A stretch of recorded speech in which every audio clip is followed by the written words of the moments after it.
오늘은 더 늦기 전에 들리기를 이라는 제목으로 좀 말씀을 같이 나누도록 하겠습니다. 여기서 더 늦기 전이라는 표현을 썼는데 우리가 더 늦기 전에 들어야 할 것은 우리 지난주부터 보기 시작했죠. 지혜의 소리라고 할 수가 있겠습니다.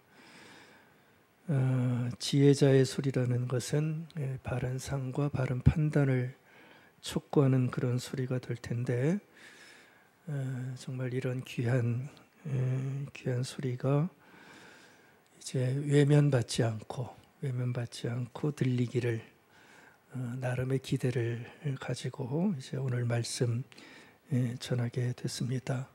피차의 좋은 또 도전이 되기를 바라겠습니다. 그림 한 장 좀 오래간만에 보고 가겠습니다. 아주 유명한 분이죠. 렘브란트라고 하는 화가가 그린 그림인데 그림의 제목은 세례자 요한의 선포 이렇게 되어 있는 그림입니다. 1635년 정도에 그린 그림이니까 상당히 오래됐죠. 잘 보이실지 모르겠지만 굉장히 많은 걸 담고 있는 그림입니다. 지금 가운데 빛을 받으면서 서 있는 분은 보이시죠? 그게 바로 세례 요한입니다. 세례 요한은 광야의 소리라는 별명을 가진 분인데 그 별명답게 한번 포즈를 좀 보시겠어요? 가슴에 손을 얹고 한 손을 내밀면서 정말 정성을 다해 뭔가를 외치고 있는 세례 요한의 모습을 렘브란트가 그려주고 있습니다. 근데 이 그림은 저게 목적인 것 같지는 않습니다. 세례 요한의 정성을 다해 선포하는 그 선포를 듣는 사람들을 한번 좀 보시기를 바라겠습니다. 요한의 주변에 있는 사람들 모습 좀 보이시는지 모르겠네요. 요한은 정성을 다해서 외치는데 어떤가요? 별로 들어주는 사람이 안 보이는 모습이 있습니다. 그 앞에 보이는 크게 보이는 두 사람이 나오는데 사람들은 저게 사두개인과 바리새인이라고 얘기를 합니다. 근데 그 두 사람만 세례 요한의 등을 돌린 채 두 사람들은 이렇게 친한 사이가 아닌데 근데 여기서는 굉장히 친한 듯 마주 앉아서 뭔가를 수군거리고 있는 그런 모습을 보여주고 있습니다. 그리고 잘 보시게 되면 저기 개들도 나옵니다. 개들도 나오고 아이들도 노는 모습이 나오는데 근데 어느 누구도 저렇게 외치는 그 세례 요한의 소리에 참 귀를 정성껏 기울이는 사람은 보이지를 않고 있습니다. 그러니까 그 렘브란트가 지금 주목하고 있는 것은 그 세례 요한이 아니라 세례 요한의 외침을 듣고 반응하는 사람들, 그 반응하는 사람들의 모습을 좀 보고 싶었던 것 같아요. 근데 그림에서 나오는 것처럼 요한의 선포에 반응하는 사람들은 거의 없고요. 요한의 선포에 반응하지 않는 사람들이 훨씬 더 많다는 것을 지금 렘브란트는 아마 그려주고 있는 것 같습니다. 우리가 알기에 그 당시에 세례 요한이 선포를 하면 광야로 나와서 많은 이들이 그 세례를 받은 것으로 알고 있잖아요. 근데 그게 다가 아니라 오히려 더 많은 사람들이 요한의 소리를 듣지 않고 저렇게 무관심하게 반응하지 않는 사람들이 훨씬 더 많았다는 것을 참 화가들은 생각하는 게 좀 틀린 것 같아요. 오히려 그런 사람들이 더 많다는 것이 현실이었다는 것을 바로 저 그림을 통해서 사람들에게 말해주고 싶었던 것 같은 그런 생각이 들어갑니다.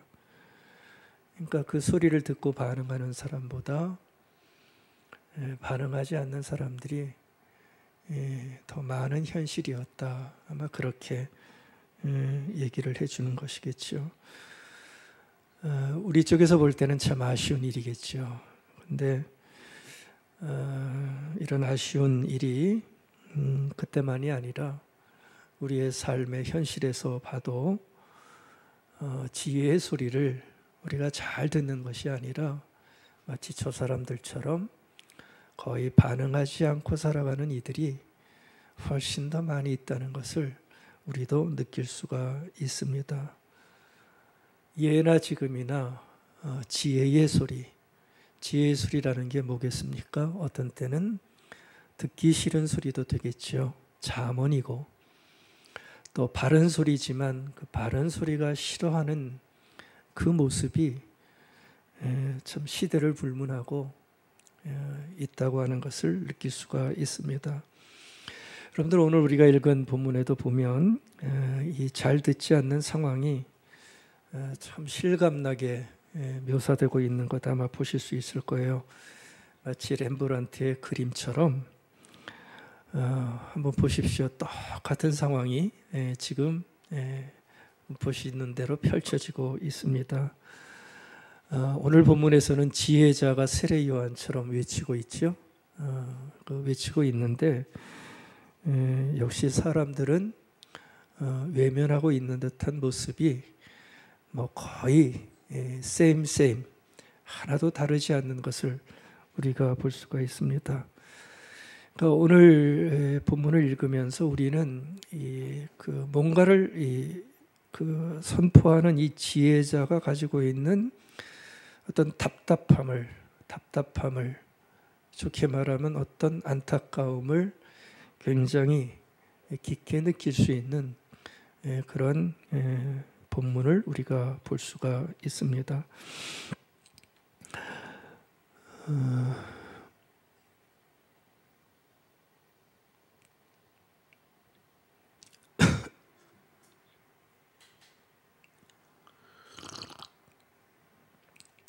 여러분들 1장에 보시면 소리가 여럿 나옵니다. 한 3가지의 소리가 나오는데 8절에 보시면 읽지는 않았습니다. 거기에 아비의 소리라는 표현이 하나 나옵니다. 아비의 소리가 나오고요.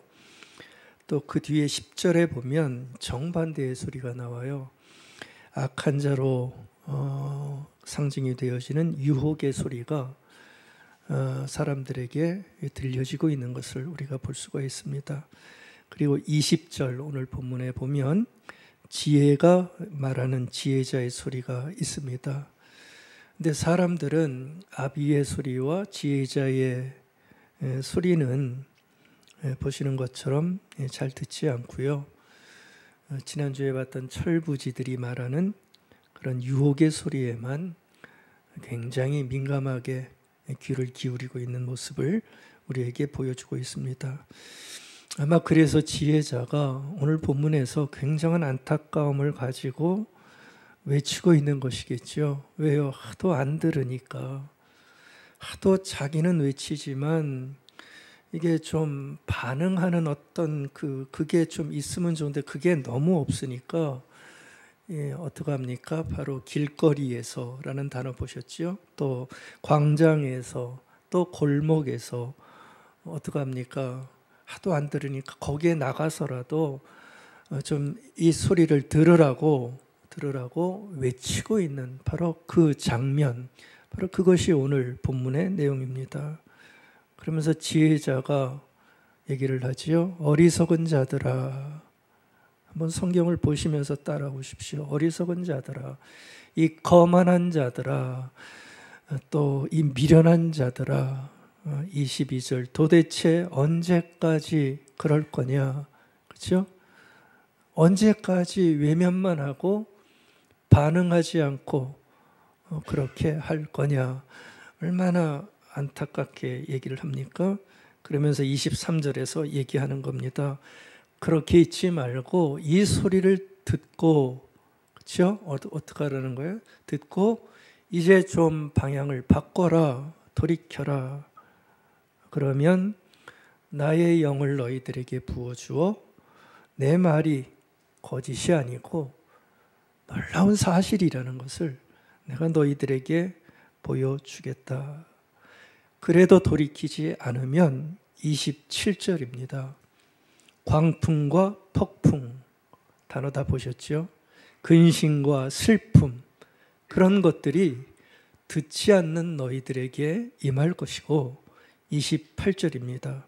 그때 너희들이 급해서 나를 찾아오고 나에게 지혜를 구하고 나의 소리를 구한다고 해도 나는 그런 너희들을 만나주지도 않을 것이고 대답조차 해주지 않을 것이다. 이렇게 지금 얘기를 하고 있습니다. 느낌이 어떠세요? 대단히 거칠지요? 예, 대단히 거칠게 이 지혜자가 도무지 자기의 소리를 들어주지 않는 그 사람들을 향해서 쓰여있는 단어들 보십시오. 얼마나 기분 나쁜 단어고 거친 단어들입니까? 그러면서 지금 얘기를 하고 있는 장면입니다.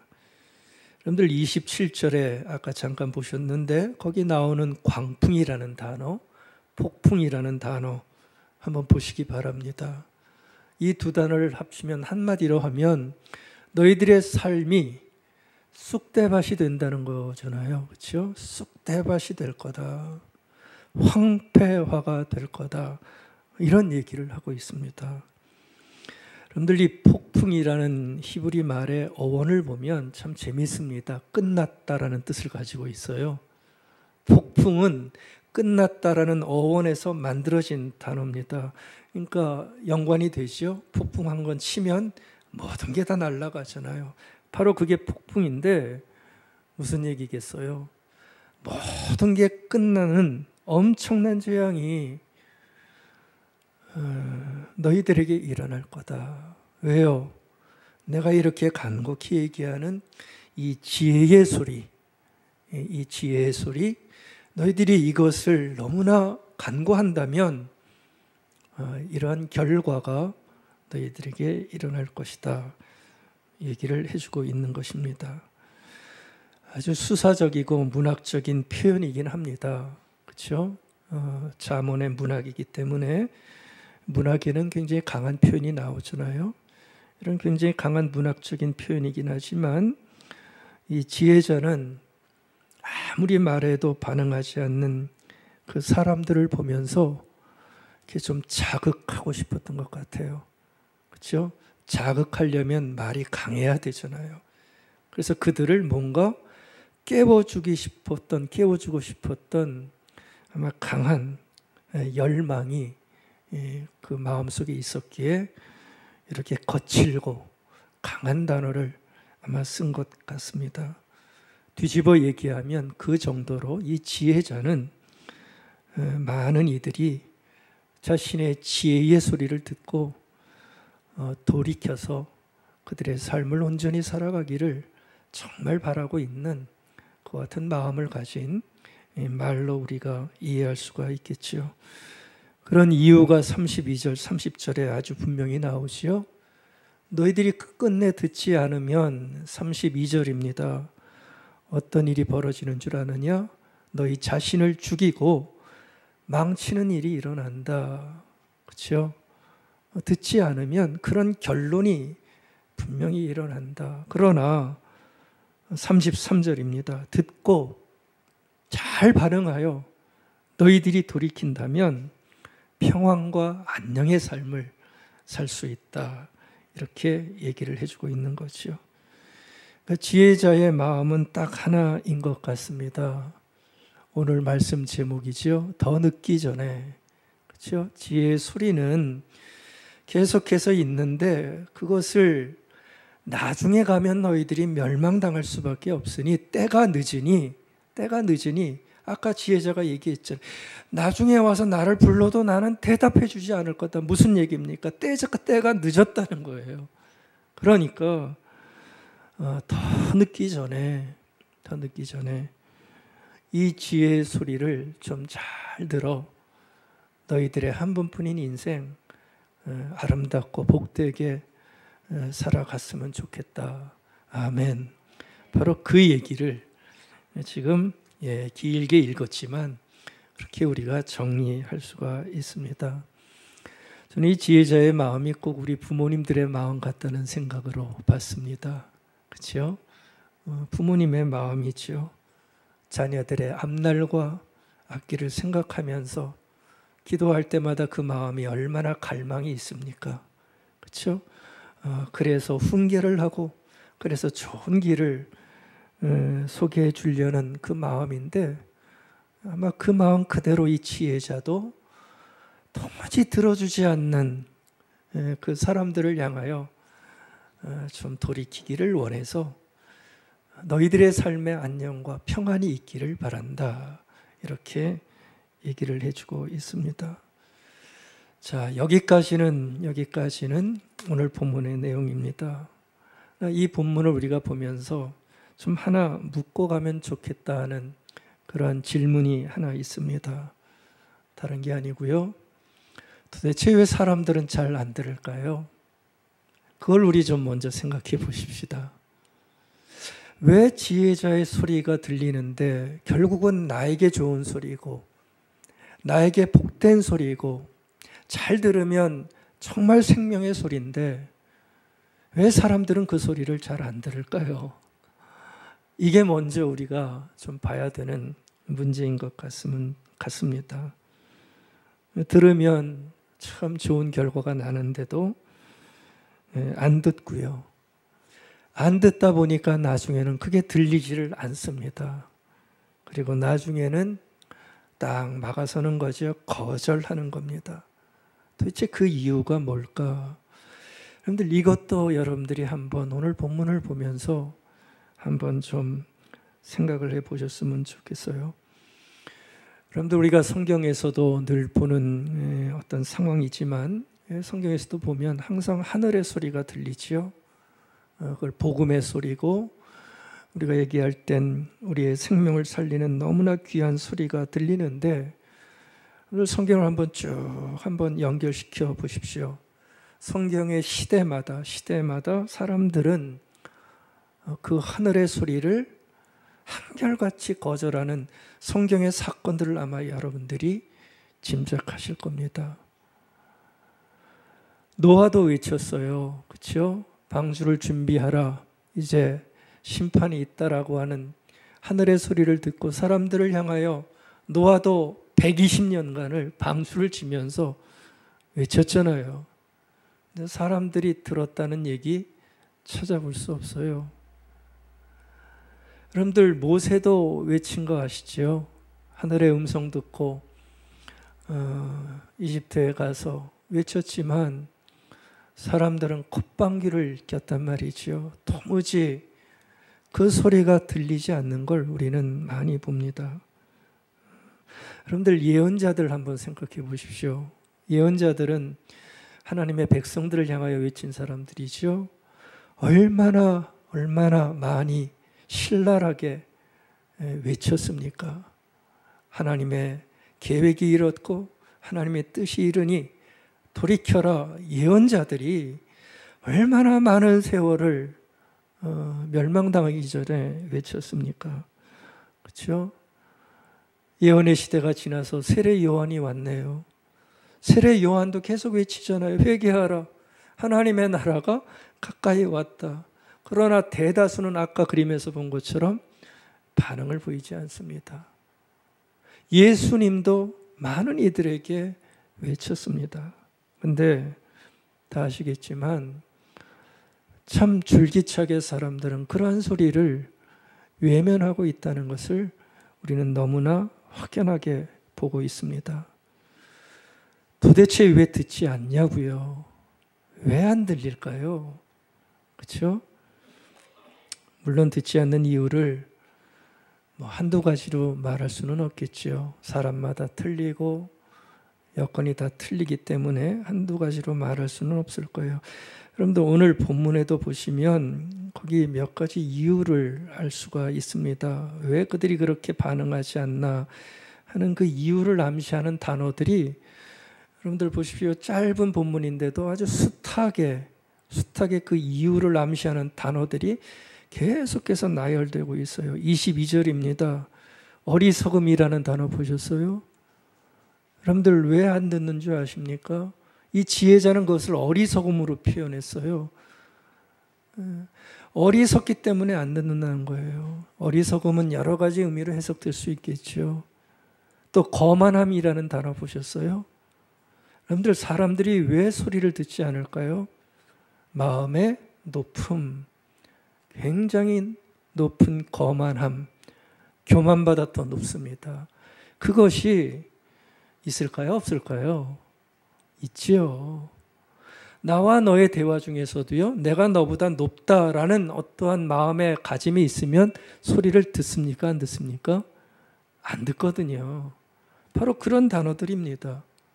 왜 우리가 소리가 들릴 때 안 들을까? 바로 거만한 모습이 실제로 있다는 얘기죠. 미련함도 거기에 쓰여 있습니다. 여러분들 바로 이런 것들이 사람마다 조금씩 틀리겠지만 글쎄 어떤 소리가 들릴 때 그 소리를 막는 무시 못할 중요한 요인이라는 것 우리가 알 수 있습니다. 또 24절에 보면 거기 듣기 싫어한다는 표현이 나오죠. 바로 이것도 하나의 원인이 되겠죠. 듣기 싫어하는 어떤 마음의 성향, 그 사람이 싫다든지 뭔가 안 맞을 때 우리는 그 소리를 놓치게 됩니다. 바로 그 얘기를 하는 거예요. 듣기 싫어하는 어떤 마음의 성향도 우리에게 있으면 소리를 받을 수 없어요. 어떤 소리입니까? 맞는 소리, 바른 소리인데 그것이 들려지지 않는 거죠. 또 손을 내밀지만 반응하지 않는 무관심. 저기 또 중요한 아마 이유일 겁니다. 관심이 없으면 소리가 들리지 않거든요. 또 25절, 30절에도 이런 단어들이 쓰여 있어요. 충고를 하지만, 훈계를 하지만 멸시하는 마음이 있으면 소리가 들리지 않습니다. 멸시가 뭐지요? 깔보는 마음이잖아요. 그러면 그게 소리가 들리겠습니까? 여러분들 지혜자는 그걸 지금 다 간파하고 있는 거예요. 그러면서 얘기를 하는 겁니다. 너희들이 안 듣는 이유는 바로 이와 같은 마음의 상황이 너희들에 있기 때문에 지금 들리지 않는 거다 하면서 얘기를 하고 있는 겁니다. 업심여기는 마음, 그렇죠? 업심여기는 마음, 중요하게 생각하지 않는 어떤 마음의 성향들이겠죠. 보십시오. 왜 안 들릴까? 왜 안 들을까?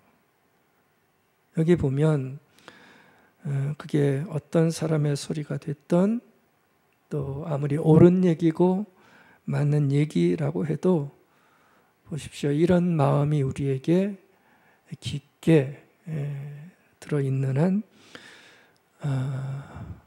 좋은 소리라고 해도 들을 수가 없게 되는 것입니다. 여러분들 우리 사람에게는 그런 게 있다고 그러죠. 선택적인 지각이 있다고 그러죠. 그게 굉장히 강합니다. 무슨 얘기냐 하면 어떤 것을 들을 때에 듣고 싶은 것만 듣는 성향이 우리에게는 굉장히 많이 있다고 얘기합니다. 그리고 보고 싶은 것만 보려고 하는 것, 그게 바로 선택적인 지각이라고 그러는데 사실은 이것 없으면 우리는 살아갈 수가 없죠. 수많은 소리 중에서 그걸 어떻게 다 듣습니까? 결국은 선택해서 들을 수밖에 없는데 문제는 뭐냐 하면 어떤 것을 선택하느냐가 문제겠죠.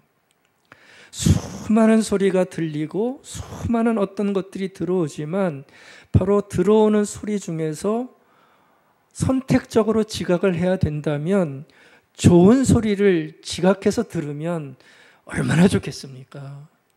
근데 참 많은 사람들은 선택적으로 지각을 할 때에 좋은 소리는 자꾸 거절을 하고 부정적인 그러한 소리를 자기 마음에 갖게 되어지는 성향을 갖게 되는 겁니다. 그러면 앞에서도 본 것처럼 이런 지혜의 소리가 들려도 우리는 잘 들을 수가 없게 되는 거겠죠. 그 소설가 김훈 씨라고 있습니다. 아주 글을 잘 쓰는 분이죠. 이분이 우리 사회의 모습을 보면서 아주 통렬한 토를 한 구절 쓴 적이 있었어요. 도무지 들어주지 못하는 우리 사회의 아픔을 보면서 이런 진단을 내린 거지요. 바로 선택적 지각의 문제를 얘기를 하더라고요. 지금 우리의 상황은 이런 상황이래요. 너는 어느 쪽이냐? 그것만 집요하게, 아주 집요하게 묻는 이분의 표현입니다. 대단히 편협하고 일방적인 사회에 우리가 살아가고 있고 바로 그런 사회를 만들어가고 있다는 거예요. 너는 도대체 어떤 편이냐? 너 어느 쪽이냐? 그것만 집요하게 묻는다는 거예요. 그러니까 이걸 묻게 되면 어떤 일이 벌어집니까? 이분은 그렇다는 거죠. 그 어느 쪽이냐를 그것만 묻게 되면 소리가 안 들린다는 거예요. 상대방이 가진 좋은 소리가 분명히 있는데 소리를 들을 수 없다는 거예요. 그것만 물으면. 그러니 이게 우리가 가지고 있는 비극이 아니지 않느냐라고 토로하는 장면입니다. 여러분들 소리가 안 들리는 이유 중에 하나도 바로 이러한 선택적인 지각, 그렇죠? 좋은 선택적인 지각이 아니겠죠. 그런 것들이 내 안에 깊게 자리 잡고 있으면 사람이 객관화가 안 된다고 그러죠. 그러니까 들을 수가 없게 되는 것입니다. 이렇게 되면 잠언의 지혜자가 말한 그대로 어떻게 됩니까? 서로를 업신여기고 멸시하고 무시하게 되는 거죠. 그러면 잠언의 지혜자가 말한 결과 그대로 재앙이 폭풍같이 임할 수도 있는 그와 같은 결론을 가질 수가 있게 되는 겁니다. 그래서 여러분들 우리가 잘 들어야 된다 할 때 도대체 왜 듣지 않고 있는가 라는 것을 우리는 먼저 좀 살펴볼 수 있어야 됩니다. 사회 전체도 물론이고요. 삶을 살아가는 내 개인도 나는 도대체 얼마나 잘 듣고 있나 라는 것을 우리는 살펴봐야 된다는 것이죠. 여러분들 그것이 밝혀지지 않으면 우리는 많은 것을 놓치면서 살아갈 수가 있게 되어지는 것입니다. 어떻게 하면 좋을까요? 그렇죠? 어떻게 하면 좋을까요? 사실 많은 이들은 이런 문제에 관심이 없습니다. 뭐 이런 거에 관심을 두며 살아가겠습니까? 또 이런 문제는 누가 뭐라고 할 수 있는 강제적인 문제가 될 수 없겠지요. 들으라고 해서 이게 듣는 문제가 아니잖아요. 결국 지혜의 소리를 듣는다는 것은 자기 자신에게로 들어와야 되는 개인의 문제가 될 수밖에 없습니다. 자신의 마음을 좀 잘 살피셔서 어떻게 해야 됩니까? 자신의 마음을 잘 살피셔서 혹시 아까 잠언 기자가 말했던 그러한 소리를 듣지 못하게 하는 마음의 모습이 내 안에 없는가를 우리는 살펴봐야 되겠지요. 멸시함, 교만함, 무시함, 업심여김, 그렇죠? 이런 것들. 그래서 어떤 소리를 막아내는 내 마음의 성향을 결국은 내 자신이 잘 파악하고 살펴봐서 그런 마음을 내려놓는 수밖에 없다는 것입니다. 누가 강제로 할 수도 없고요. 그렇죠? 결국은 이 개인의 문제가 될 수밖에 없습니다. 그래서 이 지혜의 소리를 우리가 잘 들으려면 이 두 가지 마음의 훈련이 좀 필요하겠다는 생각을 해보게 됐습니다. 두 가지 마음의 자세이겠죠. 하나는 식별의 훈련입니다. 식별. 또 하나는 우리가 늘 쓰는 단어입니다. 성찰. 여러분들 우리가 이 소중한 지혜의 소리를 들으려면 내 마음의 모습 한쪽에 이와 같은 훈련이 삶의 모습이 우리에게 필요합니다. 그래서 이 두 가지 식별과 성찰을 통해서 자신의 마음을 좀 깊게 살펴보기 시작할 때 우리는 이 지혜의 소리를 흔쾌히 받아들일 수 있는 삶을 우리가 살아갈 수 있게 되는 것이겠죠. 여러분들 이 식별이라는 단어를 한번 오늘 아침에 기억해 두시면 좋겠습니다. 많이 쓰는 단어는 아니죠. 식별이라는 것은 다른 게 아닙니다. 뭔가를 분별하여 알아보는 능력이지요. 그렇죠? 뭔가를 알아보는 능력입니다. 어떤 사실이 있어도 그것이 식별되지 않으면, 다시 말하면 알아보지 못하면 그거는 좋은 결과를 낼 수 없는 것처럼 여러분들 이 식별이라는 행위가 나에게 많이 들어와 있어야 됩니다. 앞에서 말씀드린 선택적인 지각과 편향성이 진실을 보지 못하게 한다면 별 수 없습니다. 우리는 식별을 통해서 나의 선택적인 지각이 그것을 자꾸만 막는다면, 어떤 내 마음의 상황이 분별하지 못하게 한다면 그때는 별 수 없습니다. 식별을 동원할 수밖에 없습니다. 나의 조용한 이 식별을 통해서 정말 옳은 게 뭔지, 그런 게 뭔지, 악이 뭔지, 선이 뭔지, 나에게 필요한 게 뭔지 식별, 그거를 분별해낼 수 있는 그 모습이 정말 우리 안에 있어야 선택적인 지각이 주는 어떠한 잘못된 결론으로 가지 않을 수가 있게 되는 거죠. 이 식별이 없으면 우리는 자기 마음대로만, 자기 내키는 대로만 할 수밖에 없게 되지 않겠습니까? 물론 식별한다 해도 사람은 식별한 대로 하라는 보장은 없습니다. 안다고 다 합니까? 그렇지만 식별은 할 수 있는 게 먼저 필요합니다. 여러분들, 특별히 우리 신앙인들, 그리스도인들에게는 이 식별의 모습이 정말 꼭 있어야 되는 굉장히 중요한 이성적인 어떤 작업일 수 있습니다. 생각이지요. 여러분들, 그리스도인들은 식별의 능력을 그래서 늘 가지고 있어야 됩니다. 그러기 위해서는 깊은 생각이 필요하겠죠. 식별이 없으면 여러분들, 우리는 빛과 소금의 역할을 어떻게 할 수 있겠습니까? 속된 말로 똥오줌을 가리지 못하는데 어떻게 옳고 그름을 가릴 수가 있겠습니까?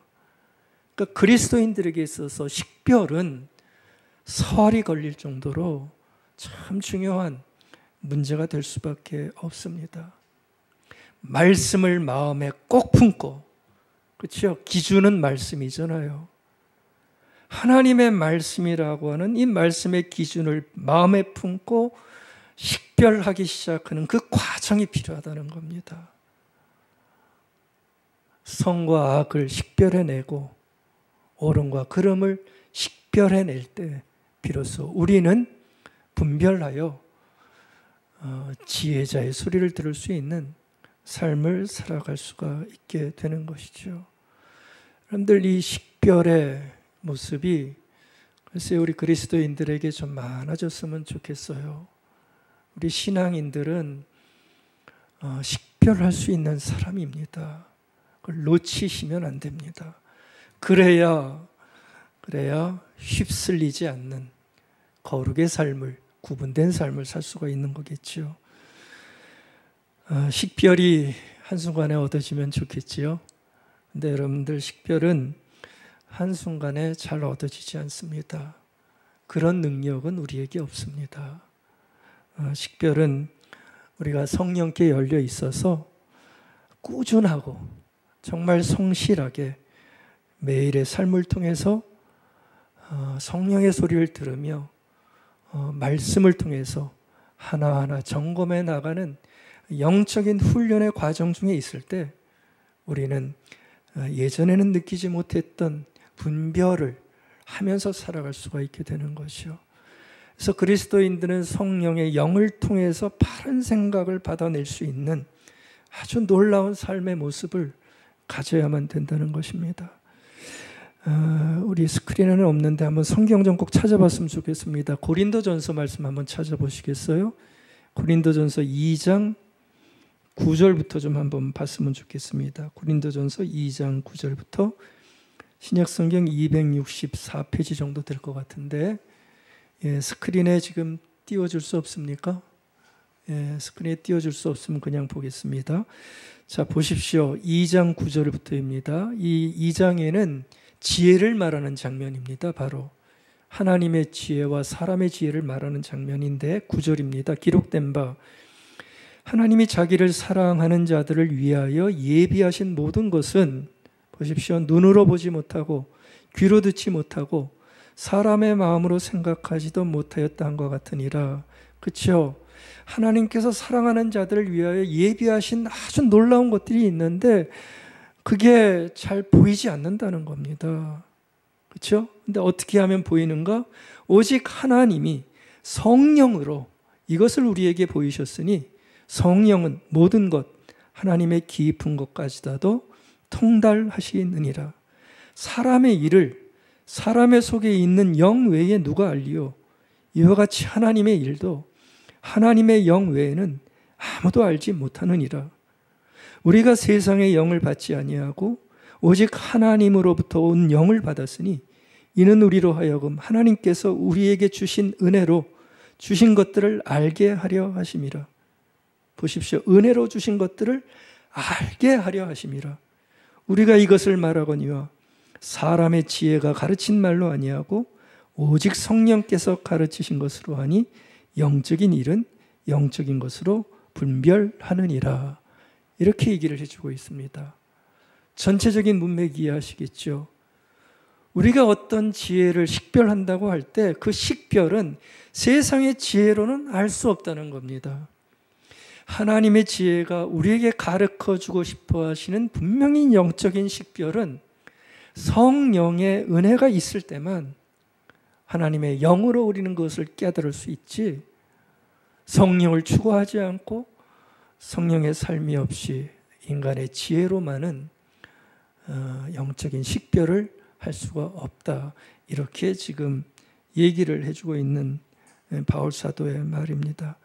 그러니까 여러분들, 이 식별이라고 하는 것은 이렇게 한 사람의 그리스도인들이 매일의 삶을 겸손하게 성령의 귀를 기울이면서 말씀 안에서 하나님께서 내 삶을 어떻게 원하시는가를 하나하나 식별해가는 식별의 영적인 훈련이 있을 때 우리는 온전한 것들을 분별해서 그때 비로소 어떻게 되는 겁니까? 내 마음에 안 맞고 나의 교만을 내려놓고 하늘의 지혜의 소리를 내가 깊게 받아들일 수 있는 삶을 그때 비로소 살아갈 수 있게 되어지는 것입니다.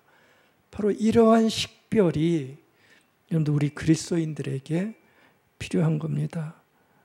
그러한 식별을 통해서 성찰의 삶이 이루어질 때 우리는 식별한 상 그대로 살아갈 수 있는 힘을 우리가 갖게 되는 거죠. 여러분들, 우리가 식별을 한다고 해도 그대로 살아가는 것은 아직 아닙니다. 식별하여 그것이 내 안에 머물며 성찰되어질 때만 우리는 식별의 삶을 행동으로 옮기면서 살아갈 수가 있게 되는 거죠. 성찰이라는 것은 쉽게 얘기하면 그거죠. 자기를 깊게 살펴보는 삶의 인식 과정이잖아요. 그렇죠? 남을 살펴보는 게 아니라 나를 살펴보는 게 성찰입니다. 그러니까 이 성찰이라는 것은 하나님의 말씀의 식별을 통해서 나에게 가져다 주는 어떤 삶의 자세가 되는 거죠. 그렇죠? 옳음을 알고 지혜자의 소리를 식별하면서 어떻게 하는 겁니까? 자신을 살펴보는 겁니다. 나는 어떻지? 나는 어떻지? 하나님의 말씀은 이렇게 식별하여 우리에게 도전하는데 나는 어떤가? 그거를 살펴보는 과정이죠. 나는 어떤가? 자신을 살펴보는, 여러분들, 이 과정이 우리에게 정말 매일매일 귀히 일어날 때 이상하게 그때부터만 소리가 들립니다. 말씀도 들리고 좋은 소리가 고깝지 않게 나에게 들려지는 거예요.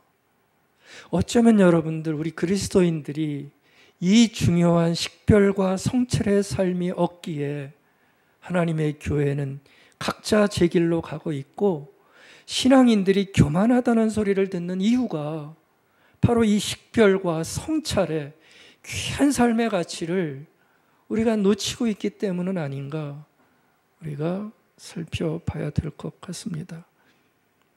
여러분들, 성찰을 통해서 무엇을 살피시겠습니까?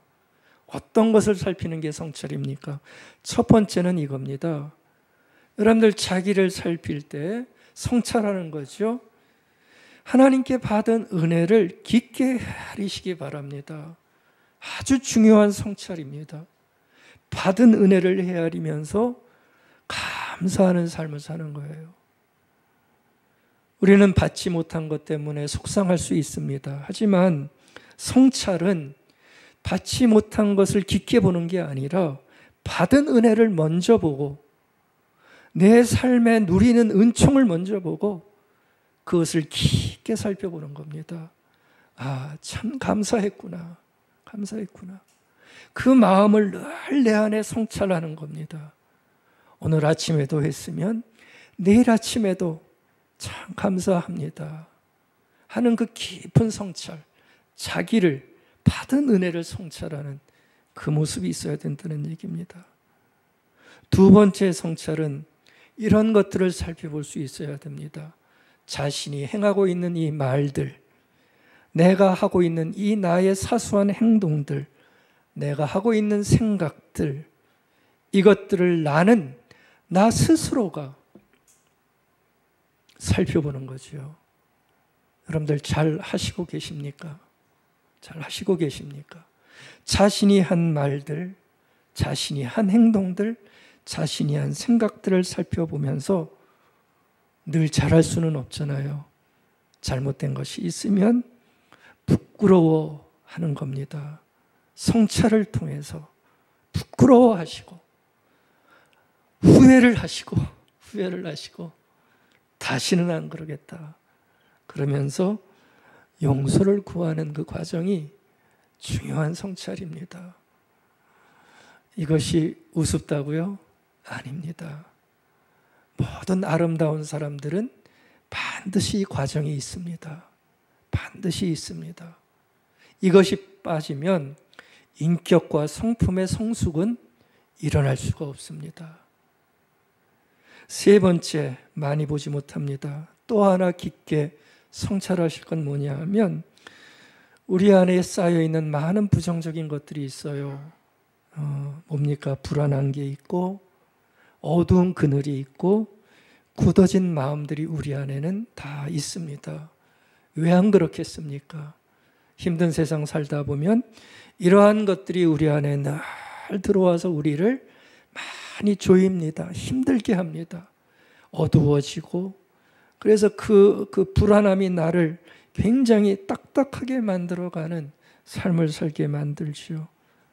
굉장히 아픈 마음이지만 여러분들 성찰을 통해서 그 시간에 바로 이러한 마음을 내려놓는 겁니다. 그러면서 성령께 구하시면서 영적인 위로를 당신이 오셔서 나의 불안과 나의 두려움과 나의 이 공고한 마음을 위로해 주시사 나를 회복시켜 주십시오 하는 귀한 삶의 고백이 성찰을 통해서 일어날 때 놀랍게도 그 위로에서 하나님께서 우리에게 주는 사랑을 깊게 느끼면서 살아갈 수가 있는 것이요. 그럴 때 우리의 마음이 따뜻해지는 겁니다. 열리는 겁니다. 여러분들 사람의 마음은 쉽게 열리지 않습니다. 참 안 열립니다. 매일매일 다치잖아요.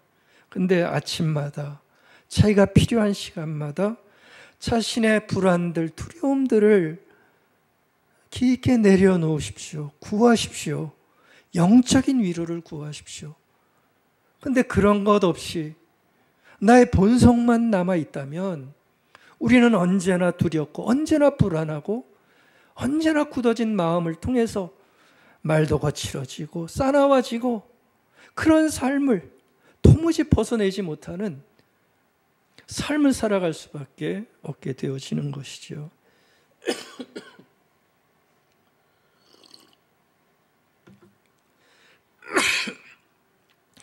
바로 이렇게 식별을 통해서 우리가 성철의 삶을 살아갈 때 하나님 우리에게 참 많은 것들을 우리에게 회복시켜 주신다고 저는 믿습니다. 그럴 때 비로소 우리의 삶이 뭐라고 표현하면 좋을까요? 도약하게 되는 거예요. 도약, 그렇죠? 도약하게 되는 거예요. 어제보다 오늘의 나의 삶이 훨씬 더 아름다워지는 거죠. 그렇죠?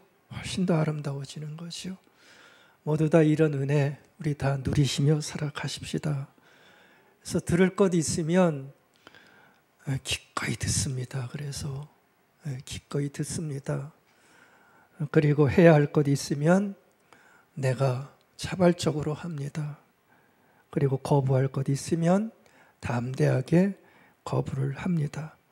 바로 이것이 하늘의 소리를 듣는 당신의 사람들이 하는 아름다운 삶의 모습이 되는 것 아니겠습니까?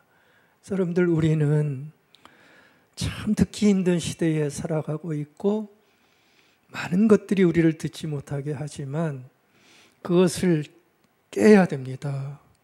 뭐로 깨야 되겠습니까? 식별의 능력을 통해서 깨시고 나의 삶에 일어나는 모든 삶을 깊게 바라보는 성찰을 통해서 지혜의 소리를 받을 수 있는 마음을, 개인의 마음을 늘 만들어갈 수밖에 없어요. 이게 안 되면 이건 뭐 목사 아니라 뭐가 돼도 아무것도 일어나지 않아요. 제가 볼 땐 그래요. 여러분들이 뭐 하루아침에 다 잘하시면 좋겠지만 제가 볼 땐 그건 안 되는 것 같아요. 늘 이런 귀한 성찰과 식별을 통해서 성령의 깊은 인도를 받아서 영적인 삶을 살아가실 때만 내 육신의 삶이 아름다워질 수 있게 되어지는 것입니다. 여러분들, 오늘도 하늘의 지혜는 여전히 지금도 들리고 있습니다. 성경을 통해서 여전히 하나님은 여전히 말씀하십니다. 그리고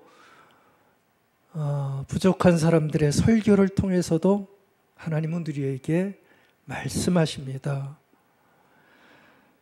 일어나고 있는 여러분들의 삶의 사건을 통해서도 아마 말씀하시는 게 있을 것입니다.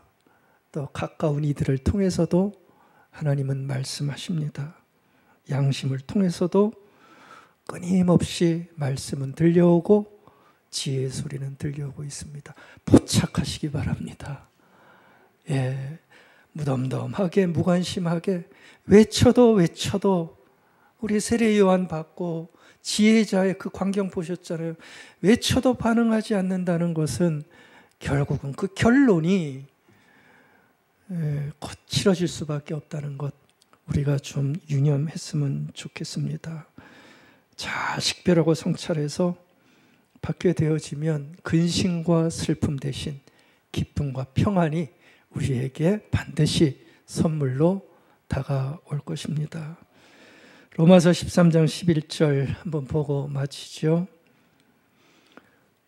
여러분은 지금이 어느 때인지를 알아야 합니다. 여러분이 잠에서 깨어나야 할 때가 왔습니다. 지금은 우리가 처음 믿던 때보다 우리의 구원이 더 가까이 다가왔습니다. 밤이 거의 새어 낮이 가까웠습니다. 그러니 어둠의 행실을 벗어버리고 빛의 갑옷을 입읍시다. 아멘. 저와 여러분들에게 축구하시는 바울의 말입니다. 시간이 조금 지났는데 제가 준비해온 것 하나 있는데 한번 좀 노래니까 지루하지 않으실 거예요. 좀 노래 하나 듣고 마치겠습니다. 여러분들, 저 노래 들으시면서 어떤 소리가 들리는지 한번 좀 들어보셨으면 좋겠어요. 저도 이번 주에, 아직 키지 마십시오. 저도 이번 주에 들으면서 많은 걸 생각했던 노래인데, 저 노래는 그 홍혜란 교수라고 지금 한국예술종합학교 성악과 교수로 있는 자매입니다. 요즘 굉장히 귀한 찬양으로 많은 사역을 하는 자매인데, 조금 더 설명드리면 이 자매는 성악계에서 가장 권위 있는 퀸 엘리자베스 콩쿠르라고 하는 콩쿠르에서 우승을 한 정말 아시아 최초의 우승자죠.